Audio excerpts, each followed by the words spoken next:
Muy buenos días a todos. Hoy es miércoles, día 11 de febrero, y estamos en la semana quinta del tiempo ordinario. El Evangelio del día de hoy, Marcos 7, 14 al 23. Los fariseos no es que fueran malas personas, eran piadosos, cumplidores de la ley, pero habían caído en un legalismo exagerado e intolerante. Y llevados de su devoción y de su deseo de agradar a Dios en todo, daban prioridad a lo externo, al cumplimiento escrupuloso de 1000 detalles, descuidando a veces lo más importante. Ayer era la cuestión de si se lavaban las manos o no. Hoy el comentario de Jesús continúa refiriéndose al tema de lo que se puede comer y lo que no, lo que se considera puro o no en cuestión de comidas. La carne de cerdo, por ejemplo, es considerada impura por los judíos y por otras culturas, inicialmente por motivos de higiene y prevención de enfermedades, pero luego también por norma religiosa. La enseñanza de Jesús expresa, con un lenguaje muy llano y expresivo, que lo importante no es lo que entra en la boca, sino lo que sale de ella. Lo que hace buenas o malas las cosas es lo que brota del corazón del hombre, la buena intención o la malicia interior. Los alimentos en general, las cosas de fuera, tienen una importancia relativa. El defecto de los fariseos puede ser precisamente el defecto de las personas piadosas, deseosas de perfección, que a veces por escrúpulos y otras por su tendencia a refugiarse en lo concreto, pierden de vista la importancia de las actitudes interiores, que son las que dan sentido a los actos exteriores. O sea, puede ser nuestro defecto dar, por ejemplo, más importancia a una norma pensada por los hombres que a la caridad o a la misericordia, más a la ley que a la persona.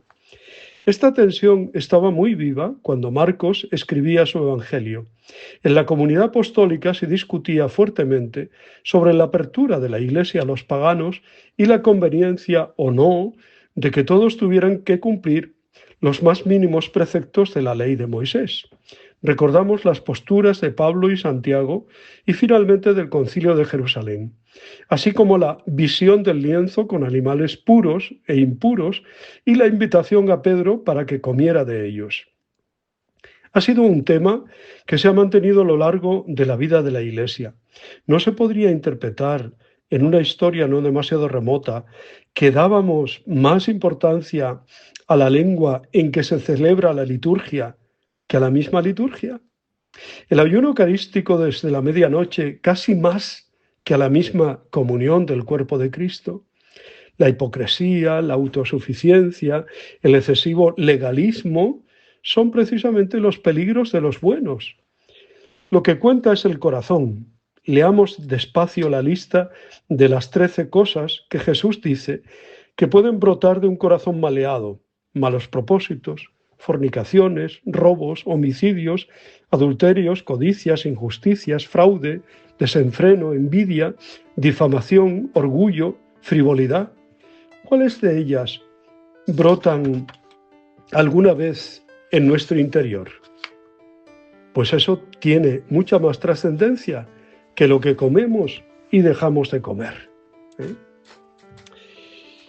El día 11 de febrero, la Iglesia celebra en todo el mundo, desde que además así lo quiso el Papa San Juan Pablo II en el año 1993, él quiso que el día 11 de febrero se celebrara la Jornada Mundial del Enfermo. Y es que la Virgen de Lourdes está muy unida a la sanación, a la enfermedad, al dolor, a la vuelta a Dios, ¿no? Cada 11 de febrero la Iglesia celebra a Nuestra Señora de Lourdes, advocación mariana cuyo origen se remonta a las apariciones de la Madre de Dios a Santa Bernardita Soubirous en 1858 en Francia. Los encuentros de Bernadette con la Virgen María se produjeron en la gruta de Massabielle, a orillas del río Gave, en Pau, en las afueras de Lourdes, un pueblo ubicado en las estribaciones de los Pirineos. En una de las apariciones, la Madre de Dios le comunicó a Bernardita que el camino que el Señor tiene preservado para ella sería difícil, lleno de cruces, pero que a cambio de su fidelidad alcanzaría la gloria del cielo. Y es que el corazón de quienes aman de veras muchas veces requiere ser purificado mediante el dolor o la enfermedad. No te prometo hacerte feliz en este mundo, sino en el próximo, le dijo María a Bernardita. Las palabras de la Virgen a Santa Bernardita recuerdan un aspecto fundamental de toda la existencia humana, la fragilidad. Pero justamente al mismo tiempo van confirmando una promesa. La Madre de Dios estará siempre al lado de sus hijos, acompañando, asistiendo de la misma manera como estuvo al lado de su hijo en la hora del dolor. Con ellas, Nuestra Señora de Lourdes le dice a cada uno de sus devotos que jamás estará solo, menos aún en la enfermedad. Nuestra Señora ha de recordarnos siempre que debemos confiar en las promesas de Cristo y que solo en Él encontraremos alivio verdadero, mientras crecemos con paciencia, esperanza y amor. La Virgen Santísima se apareció repetidas veces a Bernardita Subirús, Santa Bernardita, en Lourdes del 7 de enero de 1844, esto se refiere a Bernardita, y su muerte en Nevers el 16 de abril de 1879, una humilde niña francesa de 14 años. En total fueron testimoniadas 18 apariciones entre el 11 de febrero y el 16 de julio de 1858. Así que era el 11 de febrero de 1858 cuando Bernardita, su hermana y otra niña iban al campo a buscar leña seca. Para llegar al lugar adecuado, cerca de una gruta, tenían que cruzar un arroyo. Bernardita se demoró un poco en hacerlo porque temía al agua fría. Mientras se sacaba los zapatos, escuchó de pronto un ruido fuerte, proveniente de la gruta cercana. Entonces se acercó a ver lo que sucedía y cuando estuvo frente a la gruta, vio la figura de una mujer envuelta en una luz resplandeciente que iluminaba la roca. La mujer estaba vestida con un traje blanco, una cinta azul en la cintura, un largo velo y dos rosas doradas sobre los pies. Era la Virgen María. En sus bellas manos portaba un largo rosario blanco y dorado. Bernardita, sobrecogida por lo que veía, se puso a rezar el Santo Rosario. Unos instantes después, un poco más calmada, se percató de que la mujer de blanco le estaba acompañando en la oración. Luego la señora, como la llamó en ese momento, desapareció. Unos días después, el 14, domingo, Bernardita volvió a la gruta de la aparición y empezó a rezar el rosario. De pronto, la hermosa señora aparece de nuevo. La niña, en un arranque de valor e inocencia, le arroja un poco de agua bendita que llevaba en una botellita para asegurarse de que lo que estaba viendo no provenía del maligno. La señora la mira y sonríe. Luego hace la señal de la cruz con el rosario y la invita a rezarlo juntas. El jueves 18, ambas se vuelven a encontrar. La mujer le pide a Bernardita que vuelva por los siguientes 15 días a la gruta. La niña le promete que lo hará sin dudar y la mujer le responde con otra promesa, el cielo. Bernardita será dichosa en la vida futura. Mientras tanto, en el pueblo, los rumores de las apariciones empiezan a esparcir. El 19 de febrero, Bernardita regresa al lugar con una vela encendida, bendecida previamente. De ahí la costumbre de ir con velas y encenderlas frente a la gruta de Lourdes. Al día siguiente, la señora le enseña a Bernardita una oración que la niña grabará en su memoria y corazón para siempre. Un día después, el domingo 21 de febrero, la niña se percata de que su señora estaba triste y le pregunta por qué está así. Nuestra Señora le contesta: rogad por los pecadores. Para entonces los rumores sobre lo que sucedía a Bernardita llegaron a oídos de las autoridades, las que temiendo que se produjeran alborotos o disturbios, Amenazaron a la niña con llevarla a la cárcel si seguía hablando sobre las apariciones de la señora. Por otro lado, Bernardita, sin querer, se había convertido en blanco de burlas e insultos por parte de quienes la consideraban como una desquiciada o muy poca cosa para ser testigo de semejante portento. Los rumores sugerían que la señora de las apariciones era la Virgen Santísima. El día 22 la mujer no apareció. No obstante, la niña no perdía la esperanza de volverla a ver. Para el 23, alrededor de 10.000 personas acudieron a la gruta para presenciar el prodigio del que tanto se hablaba.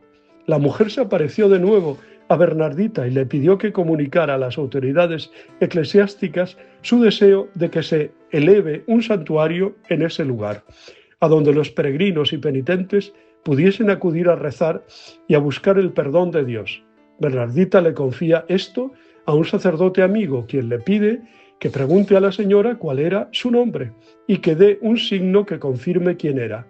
A la mañana siguiente un rosal blanco apareció entre las piedras de la gruta y todos los que iban llegando quedaban maravillados. El día 24 la pequeña Bernarda le cuenta todo lo sucedido a la señora, quien le volvió a sonreír. Luego ella le pide a Bernardita otra vez que ruegue por los pecadores a la voz de penitencia, penitencia, penitencia. Rogad a Dios por los pecadores. Besa la tierra en penitencia por los pecadores. Bernardita hizo cuanto le acababa de pedir la Virgen e invitó a la gente que estaba cerca en ese momento que se uniese en la oración. El 25 de marzo, por indicación de la de febrero, por indicación de la Madre de Dios, escarbó el fondo de la gruta y empezó a brotar agua. Acto seguido la señora le ordena beber, lavarse los pies en la fuente que se había formado y comer un poco de hierba. El 26 de febrero se produce la primera curación. Un obrero de apellido Bourriet, quien se había perdido la visión del ojo izquierdo, ora y se frota el ojo dañado con el agua de la frente. De pronto el hombre empezó a gritar de júbilo al darse cuenta de que había recuperado la vista. El 27 la Virgen no aparece. Aún así, Bernardita permanece junto a la gruta. El 28 de febrero Bernardita vuelve a la gruta, pero es llevada a la fuerza a la casa del juez. Se le imputa haber alterado el orden público y es amenazada con la prisión. Por la noche se produjo otro milagro. Una mujer de nombre Catalina Latapié moja con el agua de la fuente el brazo que tenía dislocado y milagrosamente el miembro recupera la flexibilidad. El martes 2 de marzo Bernardita va de nuevo donde el párroco a recordarle el pedido de la Virgen. El 3 de marzo la pequeña vuelve a ver a la señora y le pregunta su nombre. La mujer solo sonríe.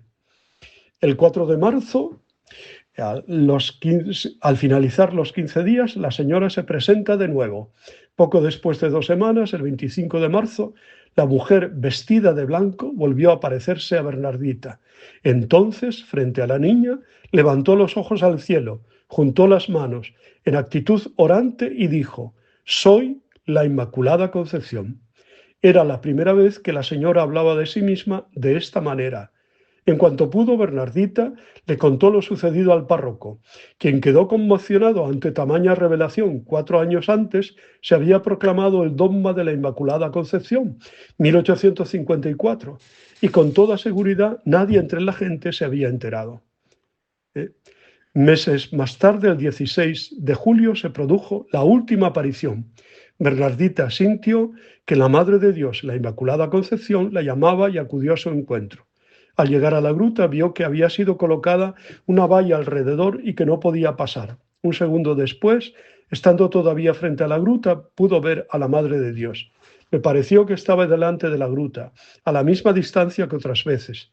No veía más que a la Virgen, jamás la había visto tan bella, dijo posteriormente la santa.